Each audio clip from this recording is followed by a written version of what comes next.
Belajar pakai game, ini dia gamifikasi media pembelajaran. Tapi sebelum itu, lihat dulu yuk cuplikan berikut.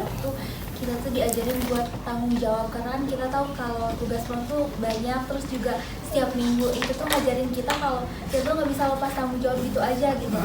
Kita tuh harus disiplin, karena deadline-nya juga udah ada waktunya gitu. Sedangkan kalau dosen-dosen lain tuh kadang kayak minta perpanjangan waktu. Kalau di kan nggak bisa gitu. Kita harus sadar kalau kita udah punya tanggung jawab. Itu bisa berguna buat kita di masa depan. Jadi kayak sering menemukan ide-ide baru yang bahkan saya pun nggak pernah kepikiran sebelumnya untuk bikin game-game kayak gini, atau kayak kemarin bikin konten kayak gitu, Prof. Jadi yang membuka ide-ide baru aja gitu. Dulu itu dari perencanaan ya, Prof, karena selama pembelajaran saya jadi bisa merancang suatu hal gitu secara baik dan benar. Terus selain merancang juga ada kreativitas gitu yang ditimbulkan. Kayak awalnya saya nggak nyangka gitu, ternyata saya bisa ngebuat sebuah PowerPoint yang bagus gitu. Karena dari dulu saya tuh kalau soal gambar atau estetika tuh kurang banget lah gitu. Karena apa deh Anda mah? Gitu. Terus satu lagi mungkin pelajaran yang paling berkesan gitu ya sama Prof selama ini bagi saya pribadi itu pentingnya menaati aturan sih, dan juga jangan merasa tidak ada tanggung jawab sama sekali gitu kalau misalpun orang yang berkepentingannya nggak ada. Jadi aturan itu tetap ada Jalannya. Dan harus ditaati. Terapkan oleh guru itu harus terbuka terhadap kritik, gak boleh merasa cukup gitu. Kalau misalkan berinovasi, berkreatif gitu, itu memang boleh, tapi jangan lupa untuk selalu memperbaiki apa yang udah dikerjakan. Dan itu tuh bukan cuma di guru, tapi di kehidupan sehari-hari juga bermanfaat.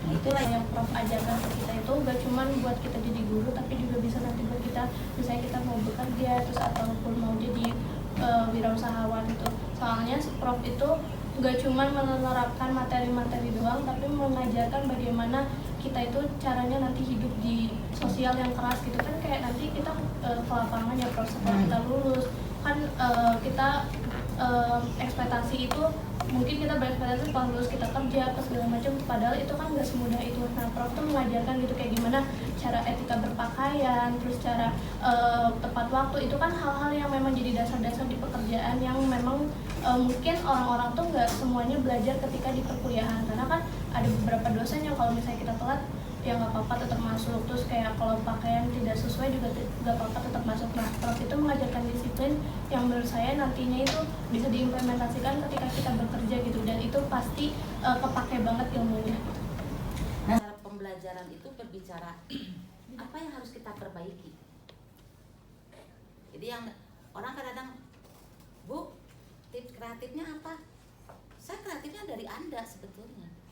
Masukan-masukan ini yang buat berikutnya kita cerna, yang negatifnya, yang positifnya, yang apanya yang perlu kita perbaiki, yang tidak perlu ya nanti mungkin suatu ketika akan kita terapkan. Dari cuplikan tersebut, kita jadi sadar kalau segala hal yang dipelajari di perencanaan pembelajaran ini bukan hanya berlaku untuk guru, tapi berguna di berbagai aspek kehidupan. Sesuai tidak permainan itu dengan tujuannya. Bukan cocok atau tidaknya, tetapi sesuai tidak dengan tujuannya. Karena ada permainan yang nggak sesuai sebetulnya. Ya, Anda tulis nanti di kertas lembar. Kita sekarang kan 20 menit, nggak atur. Sekarang, mari kita lihat gamifikasi terkait produk kreatif dan kewirausahaan. Para mahasiswa telah mendesainnya semenarik mungkin sesuai modul ajarnya masing-masing. Nah, di sini mereka mempraktikannya per kelompok dan merekamnya masing-masing. Berikut ini hasilnya.